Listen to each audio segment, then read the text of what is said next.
everyone. Mr. Devil here, Kenny Danico, 3-time Stanley Cup champion of the New Jersey Devils. And you're listening to the Uncle Pucker's New Jersey Devils podcast. Let's go, Devils! All right, boys and girls, what is happening, Devil Nation? Another preview video going out for tomorrow night's game against the Boston Bruins at the Rock, and puck drop, I believe, is 7 p.m., but don't hold me to that because they're having a lot of pomp and circumstance and ceremony to induct Jacques Lemaire into the Devils Ring of Honor, which we will discuss a little bit later in the video, and just exactly who he was and what he meant to this franchise for younger Devil fans that may not have been around for those quote-unquote glory days. But we got to deal with the business at hand first, and that is the Boston Bruins. Like we talked about on the last show, the Devils are struggling. They cannot seem to find any offense whatsoever. There has been a couple of new lineups, line changes that were done in practice today. We'll just kind of go over those real quick. But let's start with who it is that we are dealing with in the Boston Bruins. Now, I think that a lot of people, myself included, thought that Boston was going to kind of fall off that cliff a couple of years ago, and they ended up, just being Boston and playing great hockey and making it to the playoffs, and not really doing a whole lot. They beat Toronto in the first round last year in that 7-game overtime winner, and a beautiful goal by Pastrnak, but they really haven't done much. And this year, it does seem like the wheels have fallen off. They don't have a whole lot of depth up the middle. And I think that exposed them this year, and that is why they're sitting at a 23-19-6 record for fourth in the Atlantic. They're popping in and out of that wild card spot, the third seed. Everybody in the Eastern Conference right now is fighting for every point, and everybody seemingly feels like they are in this thing, which makes the Devils' kind of path out of this funk that they're in going to be a little bit more difficult, because every team in the Eastern Conference, it's going to feel like a playoff game because every single team is fighting for every single point. And the Devils right now are like, they're ripe for the picking. And teams are just plucking points off of them left and right. And they need to put the brakes on here and stop this skid and get back to playing the Devils hockey that we saw them play for the majority of this season. Boston is sitting at a .542 winning percentage. That's good for 19th in the league. Let's see how they stack up on the rest of the metrics. They have 133 goals for. That's 20th in the NHL. They have 152 goals against. That's 24th in the NHL. A goal differential of -19, and that's 26th in the NHL. Now, if you haven't followed along, these numbers are not good. Power play, 13.8%. That's 30th in the NHL. Their penalty kill is 24th in the league at 75.9%, and team save percentage is 24th in the league as well with 889. This is not the Boston teams of years ago. They are a very fragile team right now. They already fired their coach. Montgomery out, Sacco in. They went on a bit of a winning streak. Kind of fell down to earth a little bit. Last year, we played them 3 times. We got one win out of it, and it was an overtime win, and that was on December 13th. That was an overtime win, 2-1, and then they beat us 5-2 on December 30th, and they beat us in a 3-0 shutout on January 15th. Of course, you know that they're being led by their stars because they really don't have a whole lot else. David Pastrnak is a fantastic player. He's sitting at 22 goals, 31 assists for 53 points. Brad Marchand is sitting at, 17 goals, 20 assists at 37 points. Pavel Zacha, our very own Pavel Zacha, is sitting on his 11 goals, 16 assists for 27 points. The rest of the guys, they kind of fall off a map a little bit there. After those guys, few guys have, let's see here. Let's go down. You got Elias Lindholm sitting on 8 goals. You have Morgan Geekie with 11. And then everybody else, Brazeau, the big Brazeau, he's got 10. Charlie Coyle's got 12. But they're not a very dangerous team. And their last few games, they beat San Jose 6-3. That was their latest game. They lost to the Senators 5-6, which seems to be what everybody's doing nowadays, losing to the Senators. Jesus, they're playing some solid hockey. They beat the Lightning 6-2, and they also beat the Florida Panthers 4-3. So that was actually a fun game. They tied it up. Florida tied it up late in the game, and then Boston won it in overtime. Um, my whole thing with Boston is, they're another bigger team. They're another more defensively skilled team, but I think they have a lot of weaknesses. I think this could be a very good opponent for New Jersey to get out of this funk and at least start it. Jake, or at least start getting out of the funk. It's going to be everybody's had some rest. Boston hasn't played since the San Jose game, which was Monday, so they got a couple of nights off. The Devils played on Sunday; they have an extra day off. So it's going to be Jacob Markstrom and Jeremy Swayman. Jacob Markstrom in 13 games against the Boston Bruins is 6-5-1 in his career. He has a 2.78 goals against average and a 907 save percentage. Jeremy Swayman, on the other hand, very small sample size, 2-0-1 in 3 games against New Jersey with a 1.31 goals against and a 958 save percentage. It's a very good save percentage. So it's going to be Markstrom against Swayman. Devils are struggling to score goals. They just cannot seem to, like I said, get out of their own way. They can't hit the net. They just it's all a mess right now. Everything from our decor right up to our forward line. So much so that there's some changes in the lines that we saw at practice. It looks like this is what Sheldon Keefe is probably going to go with tomorrow against the Bruins. He had Hughes centering Andre Palat and Nate Bastian. All right, just let that sink in for a second. Nate Bastian is playing wing on the first line of the New Jersey Devils. Shit is bad when Nate Bastian is playing wing on the first line of the New Jersey Devils. The second line is seeing Heischer. He is centering Stefan Nason and Jesper Bratt. I like that. Then on the third line, we have Cotter centering Meyer and Mercer. Is Cotter a center? I mean, I would think Mercer would center that line, but okay. Originally, I would have liked to have maybe seen Meyer up there with Palat and Hughes and maybe Bastian on that third line with Cotter and Mercer. And then he had McDermott, Laser, and Tater on the fourth line. Okay, there's Curtis Lazar on that fourth line, and now you took Nate Bastian off of it, and that fourth line's going to do jack shit now. And they've been our better line for the last couple of weeks, last couple of games rather.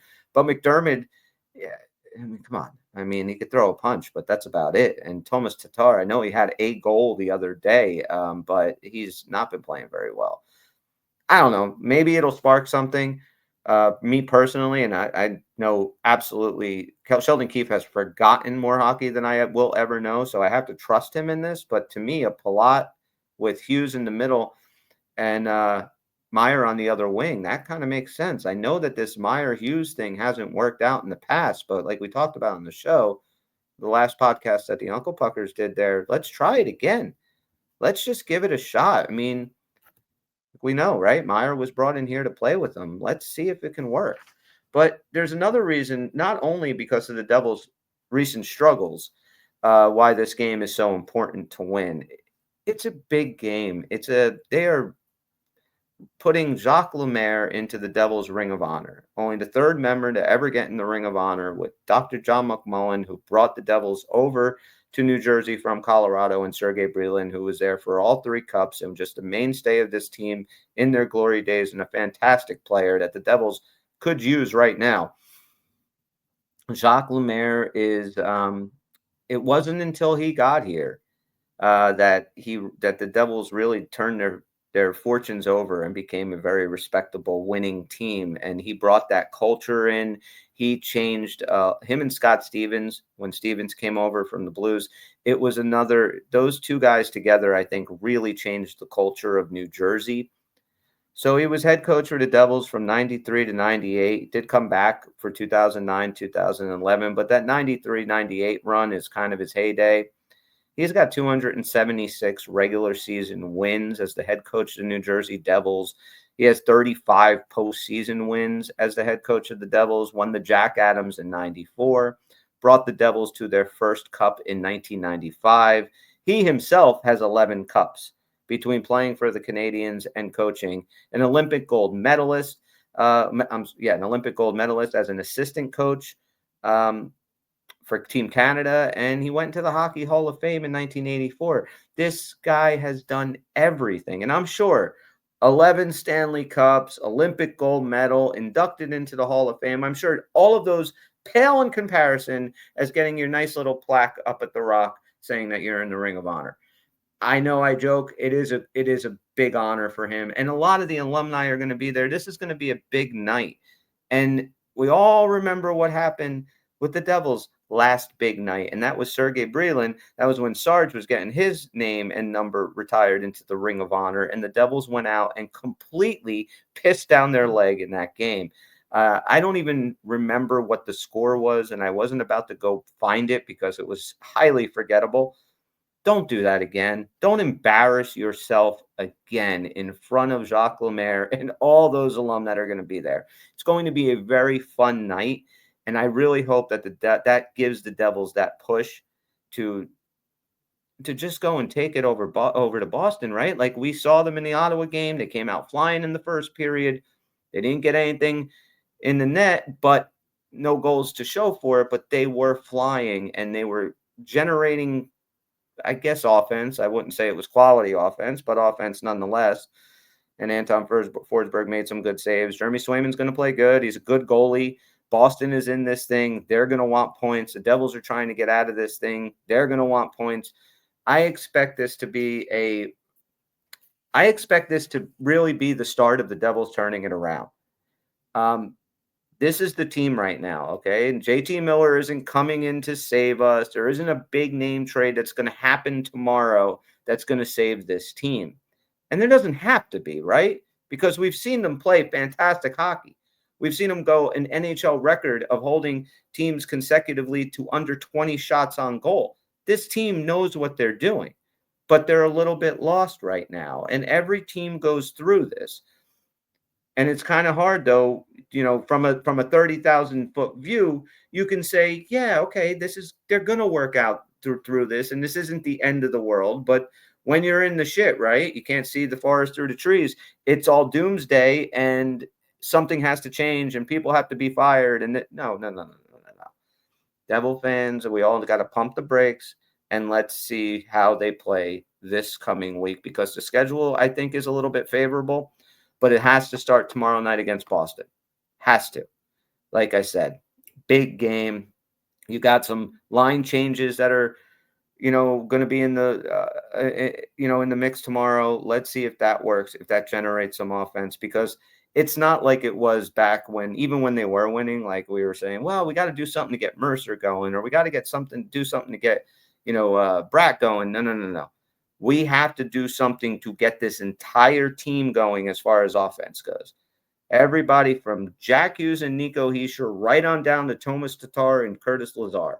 They've got to get something going. And when this team does find the back of the net, it'll come in bunches. They have goal scorers. They have guys that know what they're doing. Yes, they can use a sniper here or there. There are some deficiencies on this team, but stock as is right now, this team is better than 3/4 plus of the NHL. They just haven't been playing that way. This is the game. This is the game. You have a team in Boston fighting for a playoff spot. You are floundering right now, but you are pretty secure in that top three. Now, if this goes on much longer, well, then you're going to have to really I would start to worry about that. But right now, that's not the issue. Right now, you're sitting in the spot. You're in the position of dominance. Boston is coming up. I know they've won 3 out of 4. I don't give a shit. The Devils play their game. They can dominate Boston. Dominate. But the keys, in my opinion, they have got to score first and fast. Like I'm saying, within the first 5 or 6 minutes of the first period, they've got to get one past Swayman. Because if we go through this whole 15, 20 shots on Swayman in the first period and nothing to show for it, I think then we might be screwed.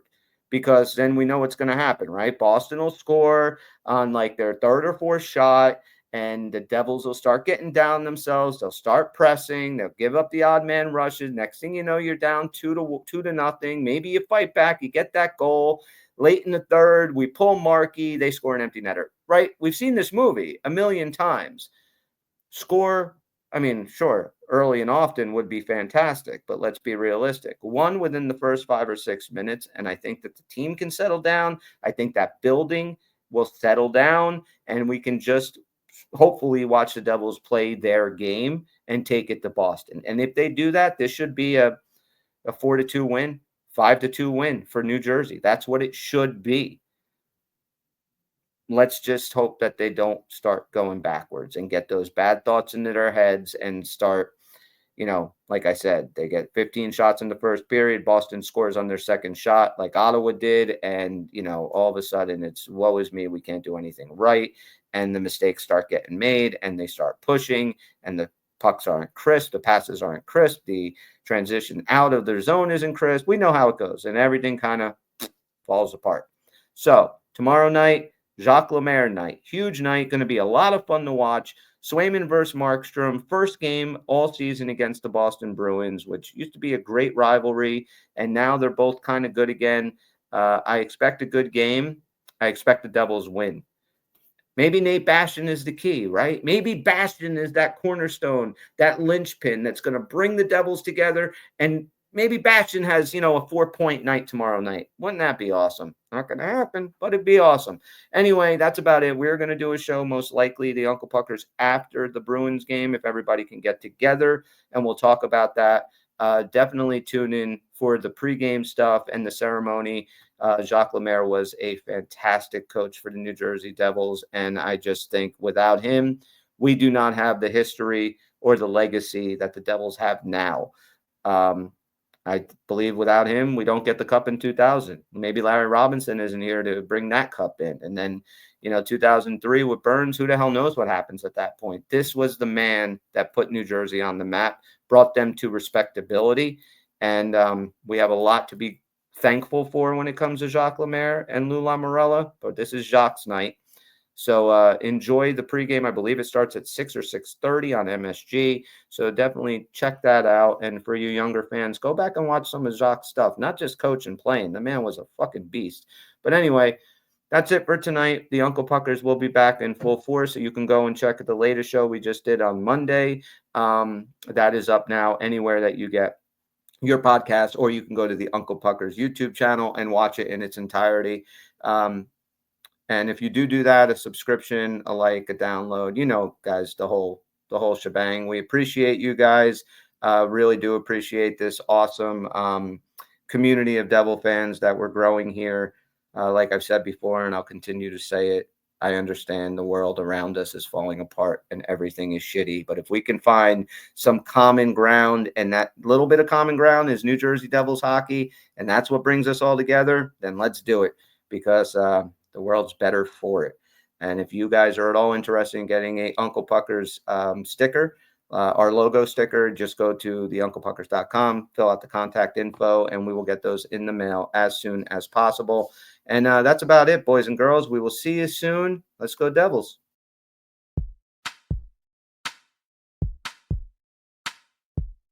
It's over, Johnny. It's over!